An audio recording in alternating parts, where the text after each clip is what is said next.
Hey, and welcome to the first episode of May 2025. I'm Anna Angelova, business coach and consultant, and a co host of this daily podcast, More Than Just Task Management, your favorite podcast that helps you build a thriving business with me, Anna Angelova, as I said, and Jores Minusfant, my co host. Hey, Jores, good morning. Happy Good morning. May. Happy May, yeah. Oh, happy Thursday. Hi, Anna. Good morning, everyone. Yeah, today is the May 1st, and very interestingly, coinciding with the topic that we have, which is about culture, it's the Labor Day, Global Labor Day. So all of Europe is off, and Russia, Eastern Europe, most of actually Europe is actually closed today, except for North America, which is a capitalist country, so nothing about labor, right? So anyway, Well, our Labor Day is in September, right? The yeah, first Monday of yeah, September. yep, yep, It's interesting how we celebrate Labor Day by not working. So yeah, anyway, exactly. Very counterproductive and counterintuitive, but anyways, so today we're gonna dive into one of the most underestimated drivers of business success, and that is business culture training and corporate culture training. So I know this is also one of your fortes, Anna. So you have a lot to share. So I'll just, let you take off, and I'll chime in from my experience. perfect. Yes, this is one of my favorite topics, and like we have all heard the saying, "Culture eats strategy for breakfast," right? Like the thing is that uh, you can have the best strategy in the world, like the best defined goals and everything in place. But if your culture is not aligned, if your culture is not productive, if your culture is not there, things will not work. And your culture, when you think about, okay, what's the business culture, right? What's the corporate culture? The culture ultimately is shaped by the people in your team. It's shaped by everyone on your team, and it's how things get done. It's how people show up, like their energy, how they show up, how they do work, and how they get things done. And it really defines your business. Like it's so integral and so vital. And a healthy culture, it's like it's one of the key parts of building a thriving business, having a healthy culture, because without it, the Mm, smartest strategy will not work. They'll fall short and mm, everything falls apart. And it's something that a culture, it's again, it's defined by the people you have in your company, who you hire. And it all starts actually with you as the business owner, right? As the mm, founder of that company, the culture of your company actually started with you. It started with your values. It started with who you were as a person, who you are as a person. And then from there, as you add new team members and more team members, like every single person you add to your team, they shape the culture. They shape how things are done. They shape the energy that's flowing around, the moods, mm, the attitude, and all these kind of things. And mm. it's really uh, Absolutely. and it's one of the most important things. And if you have read Jim Collins's books, like Built to Last, Good to Great, like amazing books, by the way. If you haven't read them, read them. Highly recommend. So Jim Collins has done a lot of research, works also worked with a lot of companies, and one thing they found, and yes, their findings were with companies that were like big corporations, right? Like the examples were with big corporations, but small businesses, mid-sized businesses, it's a business, and these things apply. And one thing that they found is that the ones that endured, the ones that outperformed their competitors, it was not just a brilliant strategy. It was also not that charismatic leader that we all think that, oh, if you have a charismatic leader, that's it. What they found is that those companies, they have core values deeply embedded in their culture and in everything they do. And they found that keeping the core, preserving the core, but changing everything else is how these companies endured, how these companies were able to stay successful and be successful, not just for a couple of years, not just for a decade, some of them for a century and over a century. And Mm. the thing is that these companies, they attract the right people, they align everyone around a shared mission, and they preserve that core mission, the core values to help them have that constant progress. And it's not just luck, it's actually, again, culture, the living system that drives behaviors, decisions, and the long-term success. And there were examples in the Mhm. books, there were examples of, I think one of the examples was with Nordstrom, where one person went to Nordstrom and loved the culture there, loved the values they had, and was amazing, like such a high performer. And this person invited a friend and said, "Oh wow, you need to join this company. It's the best company ever." And this second person came, but this second person failed, didn't thrive under that competitive environment and the values in Nordstrom. So ultimately, this person left Nordstrom. And the thing is that not everyone belongs in your company. Not everyone Mhm. belongs in that culture. And this is the Mhm. beauty, again, this is the beauty of being a business owner, that you can create the culture you want. And why, when you think about the training, right? When you think about uh, corporate culture training, business culture training, right? Like not when we say corporate, it's business culture training, right?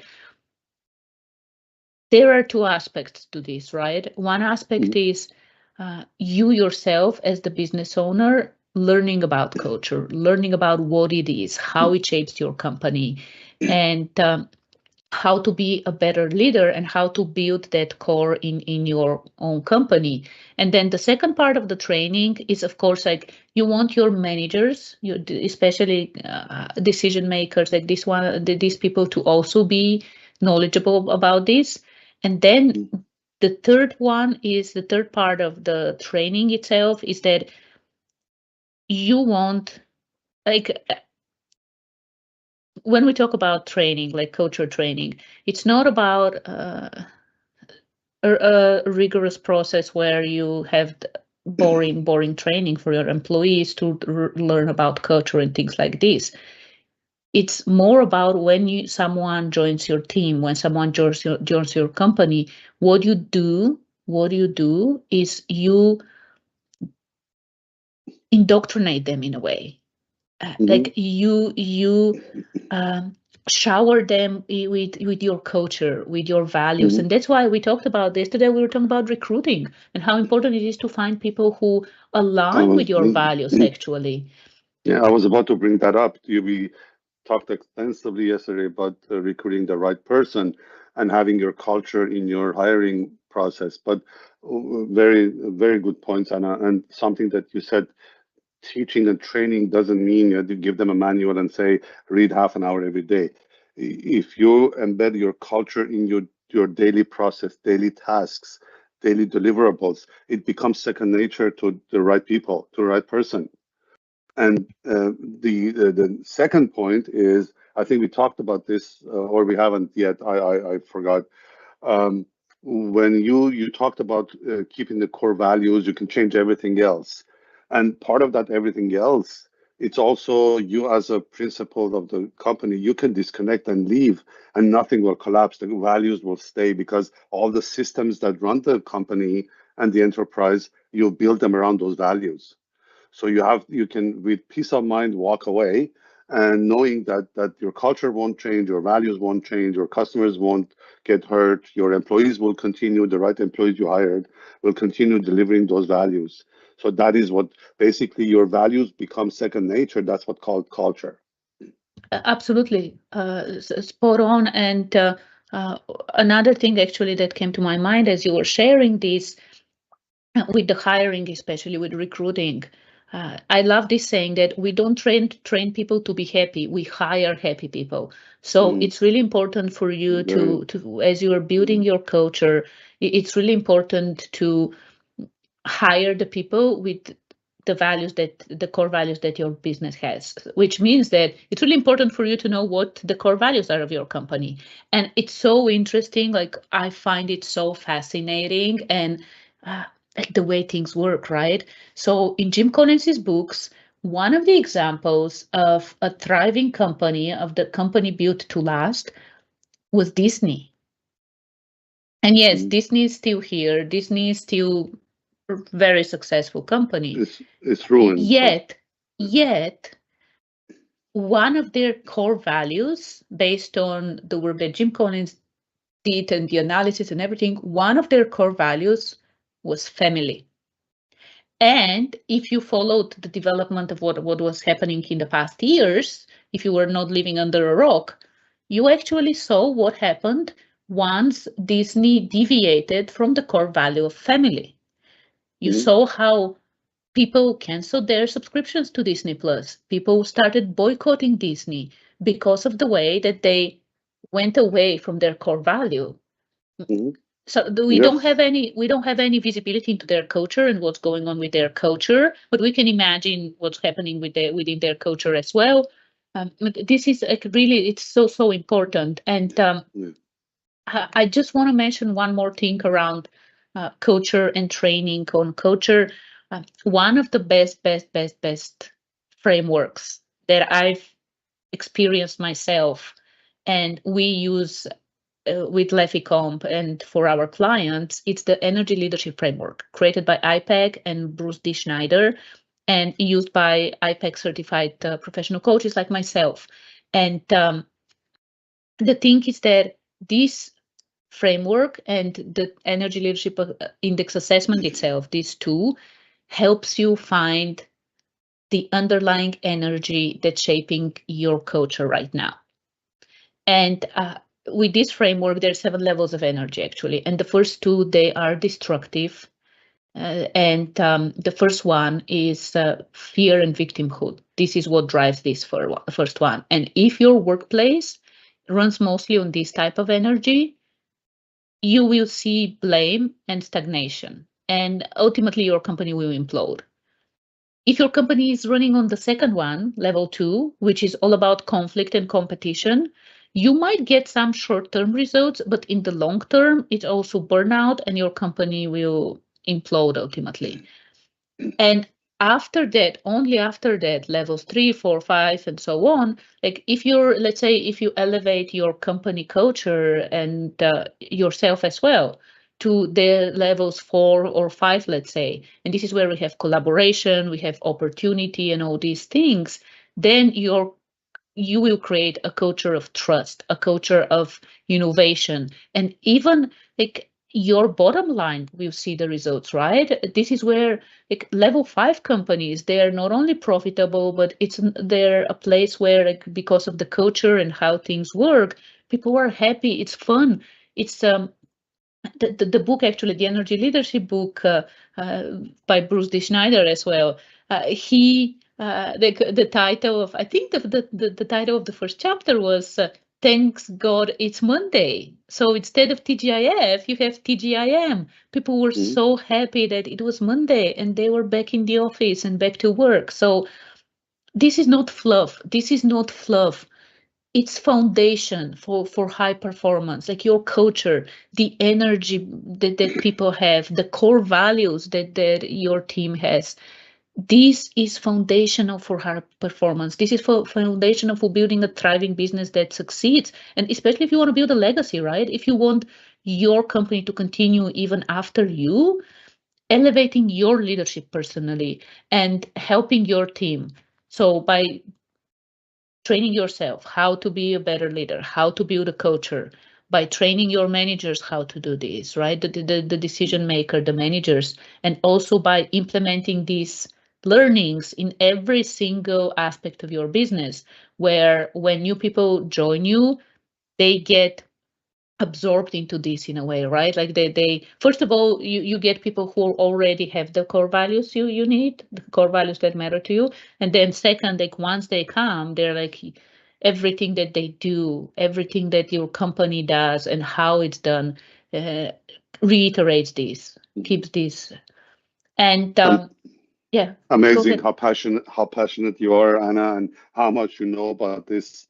I can tell you have already incorporated this in our business, and I'm following, and it's becoming my culture as well. A quick question. So, a lot of business owners and listeners are thinking, I don't even know what energy level my leadership is creating. So, how would should they worry? How can we help them? Can you guide us there, Anna? Yeah, of course. So actually, one of the things I mentioned, that the Energy Leadership Index assessment, ELI assessment, Mhm. is a tool that helps you as a leader see where your energy is right now, your resonating energy, how you show up in different situations. Because the interesting thing about the energy leadership framework is that while we all have a resonating level where like most of the time when things are good, this is how we show up, in different situations we might show up in different ways. Mm, And it makes sense, right? It makes sense. And I highly recommend every single business leader invest in yourself, in your business culture training, in your corporate culture training. And one of the investments, one of the most transformational and also Mm, affordable investments is the ELI assessment, and we offer mm. this for as well, and I can put a Yeah, link in the description. Highly yeah, recommend. It really will please, yeah. transform how you see yourself, how you see people, and will help you elevate yourself and your people and your culture. So yeah, and Mm, with Thrive 360 Business Solutions, actually, this is something that we do as well. Like the ELI assessment, it's included. It's part of our mm, process where we mm, help businesses. Actually, this is so important that like we actually start do the ELI assessment, and then this is what we use when we work with businesses to refine their mission, vision, core values. Because even core values, when you think about it, they resonate at different energy levels. So this is so foundational that we do this. We've included it in the Thrive 360 business solutions that we offer, the business assessment package that we have. So this is another option for anyone who would like to mm, grow their business and create a thriving business. The Thrive 360 Business Solutions is something like we've created something that really helps you see where your business is right now and mm, how you can 2x, 3x, even if you want to 10x your revenue and really mm. create a business that works for you, for your community, and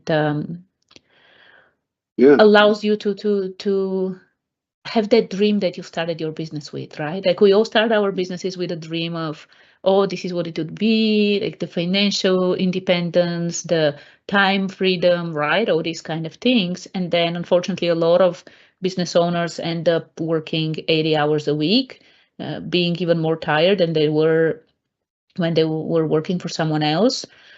mm, So yeah, I'll actually add the links to both.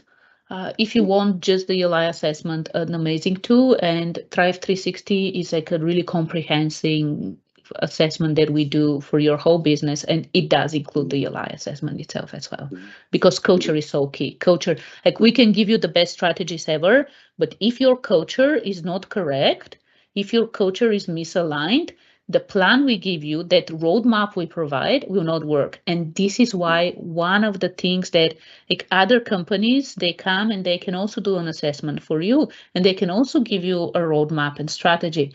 But do they make sure that your culture is aligned? We mm. do. And Yeah, this is one of the absolutely. ways we approach things differently. That's why it's 360, because it Mhm. really combines culture and strategy. It combines people, processes, and technology. So anyway, I know Absolutely. I'm Very informative passionate session. I about know this. 35 minutes already, we're over. Very informative session, Anna. Love it. Thank you so much. It's amazing. And as Anna said, if you need help, if you want to make a change, take a first step, come to us. We'll help you with the ELI assessment. We'll help you analyze the results as well. The assessment itself creates a report, and we can help you analyze that report and make actionable items out of that report, where you can succeed and you can remove all the overwhelm, like Anna said. So like us, subscribe. Thank you for listening. Thank you, Anna, again. Amazing. We should have more topics like this and help people more. Well, that's what we love to do, right? That's our culture. Oh yeah, yeah, Help absolutely, people grow and we grow with them. Love it. absolutely. Thank you, Anna. Thank you, everyone. Thanks, Joris. Have a great Thursday. And See you we'll be back tomorrow. tomorrow. Yeah. Bye, everyone. Bye.